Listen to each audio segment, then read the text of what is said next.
Assalamualaikum warahmatullahi wabarakatuh. Salam sejahtera untuk kita semuanya. Shalom, Om Swastiastu, Namo Buddhaya, dan salam kebajikan untuk kita semuanya.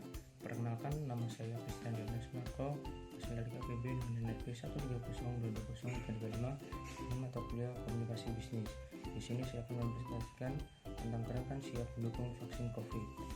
Apa yang sedang terjadi saat ini? Seluruh negara di penjuru dunia sedang menghadapi pandemi COVID-19. Wabah ini pertama kali muncul di Wuhan, Hubei, Tiongkok pada tanggal 1 Desember 2019 dan ditetapkan sebagai pandemi oleh Organisasi Kesehatan Dunia atau WHO pada tanggal 11 Maret 2020 hingga 14 November 2020. Sudah lebih dari 53 juta orang terinfeksi oleh virus ini dan juga mengakibatkan lebih dari 1.300.000 diantaranya meninggal dunia dan lebih dari 34 juta orang sembuh.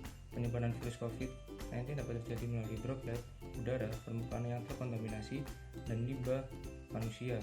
Hal ini yang menyebabkan virus corona cepat menyebar di seluruh dunia. Apa yang dilakukan oleh virus COVID? Yang pertama, dari segi kesehatan, di mana virus COVID dapat merusak organ paru-paru pada manusia. Yang kedua, yaitu dari segi pendidikan, seperti pembelajaran harus dilakukan secara daring akibat banyak sekolah yang tutup.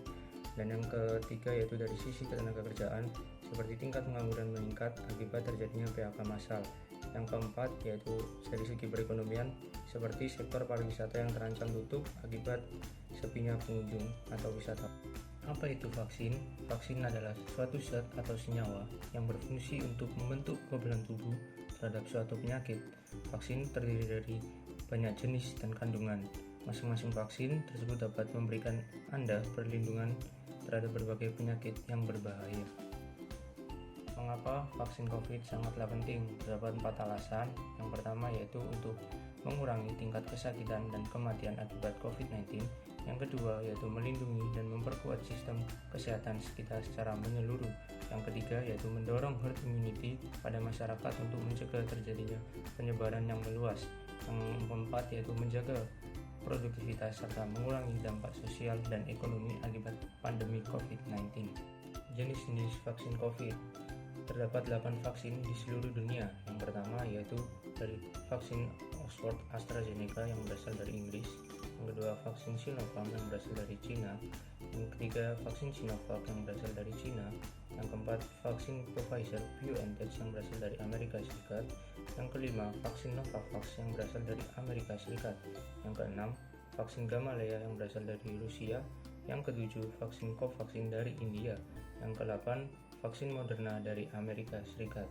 Kemudian terdapat 6 vaksin yang digunakan di Indonesia. Yang pertama adalah vaksin Oxford AstraZeneca yang berasal dari Inggris. Yang kedua, vaksin Sinovac yang berasal dari Cina. Yang ketiga, vaksin Sinovac yang berasal dari China. Yang keempat, vaksin Pfizer BioNTech yang berasal dari Amerika Serikat. Yang kelima, vaksin Novavax yang berasal dari Amerika Serikat. Yang keenam, vaksin Moderna yang berasal dari Amerika Serikat. Rincian vaksin yang digunakan di Indonesia. Yang pertama ada vaksin Sinovac. Usia peserta 18-59 tahun dengan dosis 2 dosis 0,5 mili per dosisnya dengan jarak 14 hari untuk vaksin kedua. Efikasi vaksin yaitu 65,3% dan 91,25% di Turki. Yang kedua yaitu vaksin Sinovac. Usia peserta 18-85 tahun dengan dosis 2 dosis 0,5 mili per dosisnya dengan jarak 21 hari untuk vaksin kedua. Efikasi vaksin yaitu 79,34%. Yang ketiga ada vaksin Pfizer BioNTech. Usia peserta harus di atas 16 tahun hingga 55 tahun ke atas dengan dosis 2 dosis 0,3 mili per dosisnya dengan jarak 3 minggu untuk vaksin kedua. Efikasi vaksin yaitu 95%. Yang keempat ada vaksin Moderna dengan usia peserta di atas 18 tahun. Dosis yaitu 2 dosis dengan 0,5 mili per dosisnya dengan jarak 28 hari untuk vaksin kedua. Efikasi vaksin 94,1%. Yang kelima ada vaksin Oxford AstraZeneca dengan usia peserta harus di atas 18 tahun hingga di atas 55 tahun. Dosis yaitu 2 dosis dengan 0,5 mili per dosisnya dengan jarak 4-12 minggu untuk vaksin keduanya. Efikasi vaksin yaitu 70,4%. Yang terakhir ada vaksin Novavax dengan usia peserta 18-59 tahun. Dosis yaitu 2 dosis dengan 0,5 mili per dosisnya dengan jarak 21 hari untuk vaksin kedua. verifikasi vaksin masih belum diketahui. Cara ikut vaksinasi COVID di Indonesia, terdapat mekanisme registrasi. Langkah pertama yaitu penerima akan menerima SMS dari Peduli Lindungi yang berasal dari Satgas COVID. Yang kedua, penerima SMS harus melakukan verifikasi. Yang ketiga, jika terkendala proses registrasi dan verifikasi, dapat dilakukan registrasi dan verifikasi di Satgas COVID kecamatan. Yang keempat, memilih lokasi dan jadwal vaksinasi. Yang kelima, sistem akan mengirimkan tiket elektronik kepada penerima vaksin. Yang keenam, pengingat jadwal layanan akan dikirimkan oleh Peduli Lindungi melalui SMS maupun aplikasi. Kemudian terdapat alur pelayanan vaksinasi COVID-19. Yang pertama, calon penerima vaksin COVID telah melakukan daftar ulang dan datang tepat waktu. Yang kedua, di meja 1 akan dilakukan pendaftaran dan verifikasi data calon penerima vaksin oleh petugas. Yang ketiga, di meja 2, petugas akan melakukan proses cek kesehatan. Yang keempat, di meja 3, kegiatan vaksinasi akan dilakukan.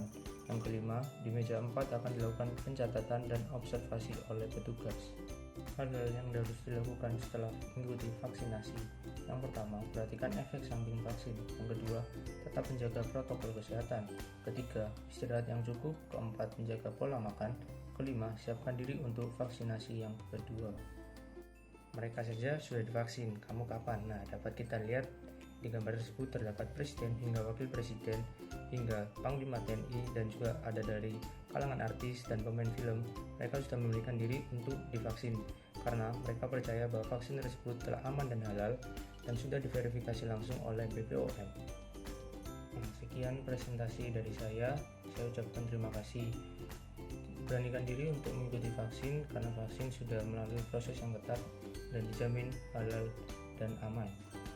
Mari kita sukseskan kegiatan vaksinasi di Indonesia. Dengan divaksin, kita sudah memberi rasa aman dan nyaman kepada sekitar kita. Salam sehat.